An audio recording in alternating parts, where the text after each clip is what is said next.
Nothing conjures up Ayurvedic wholesomeness more than Kitchari. Hi, my name is John Immel, and I'm the director of Joyful Belly Ayurveda. Kitchari is one of Ayurveda's signature cleansing dishes. It has a special role in Indian culture and in Ayurveda as well.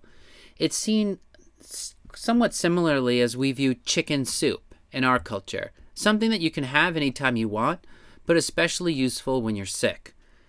And so Ayurveda's chicken soup is rice, and there's this particular blend of rice and beans. Mung dal with rice is easy to digest and great nourishment. So Kitchari is used when you're sick or recovering. It's used when you have digestive discomfort. It's used for cleansing and regular elimination. It's used for after a weekend of partying or after the holidays, or just generally when you're feeling off. Kitchari is a remedy. Now, I've gone to potlucks here in Asheville and see people bring in Kitchari to potlucks. That's something you would never do in India, because Kitchari is seen as, it would be like, it can be seen as a little austere in India, or associated with fasting, or it's a little more personal and intimate. A family might have Kitchari, but it's not something you would serve a guest. It would be kind of like inviting your friends over for dinner and giving them peanut butter and jelly sandwiches. It's just not something that you would give to a guest. Anyway, here you can give it to someone as a guest, who's a guest if you want, because it's a different culture.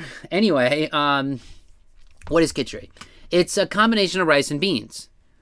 Basically, that's it. I mean, any rice bean dish is a Kitchari, no matter even if it's like pinto beans and rice from Mexico. But classically, it means mung dal and rice, white rice, not brown rice. And this combination makes it a complete protein. Combination of beans and rice is a complete protein. So Kitchari is also used as for mono dieting. If you are on an elimination diet to see whether you have any food intolerances or allergies, Kitchari is great. Kitchari is often served during panchakarma and seasonal cleanses. Here's a list of allergens, by the way, and I can kind of rattle off the ones here that I'm allergic to. Oh my goodness.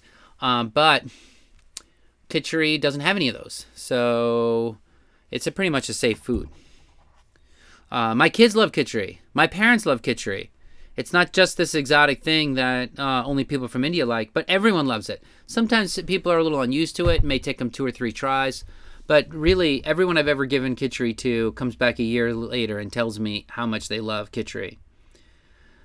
Note there are lots of Latino rice bean recipes if you get tired of Indian spices. So you could branch out a little bit if you're on an elimination diet. But split yellow mung dal, again, is best because it's easiest to digest. All right, let's talk about the recipe. Notice it's equal quantity of basmati and mung. Now you're going to have some variations here by dosha. So you're going to use less rice and more beans for kapha. And you're going to use more rice and less beans for vata.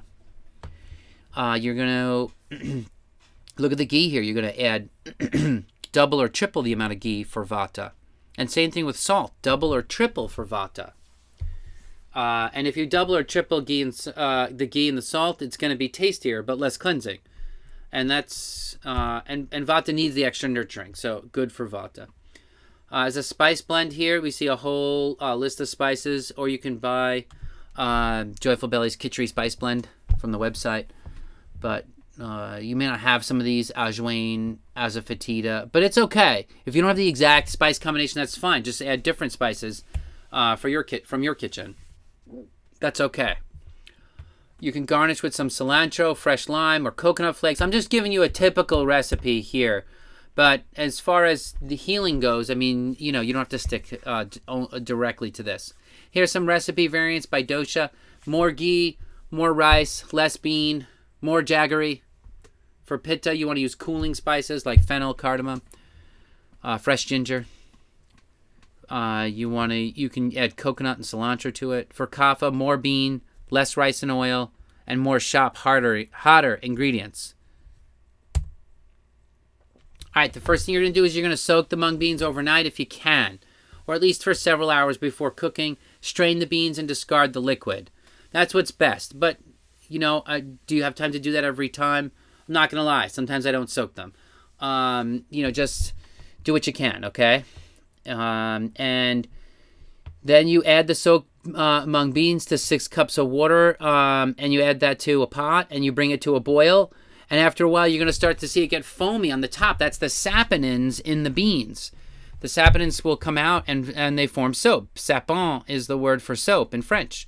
So saponin is a soapinin, really. And when the foam forms, it's those saponins that make beans the musical fruit, gives you gas, give you bloating. So you want to scoop that foam off and drain, and then strain out the whole liquid. Just pour all the liquid out into a pot and add another 4 cups of fresh water to the mung dal, and then simmer until the mung dal is completely dissolved. And you can use an Instapot for this part and greatly speed up your cooking time to get those mung beans dissolved. Or you can cook the mung beans in a crock pot overnight, but make sure you add an extra cup of water.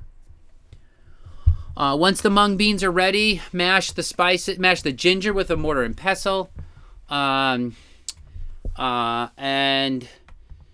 mix the remaining spices with a teaspoon of water so that it forms a paste, and then fry the paste in...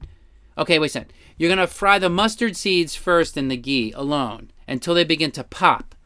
Then you're going to add the spice paste and with the mashed ginger, and saute those in the ghee for 5 to 10 seconds.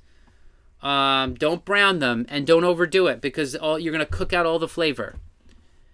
Then take a cup of water from the mung bean and pour it in the frying pan and soak up all the flavor and all the spices, basically deglazing the pot, and then pour that into the mung soup. Then add veggies and rice to the mung soup and cook for another 20-25 minutes, and you'll have kitchari. So yeah, cover it while it's cooking on low heat. Then you can finish up the kitchari with a garnish. Squeeze some fresh lime, fresh cilantro, coconut flakes, and serve it hot.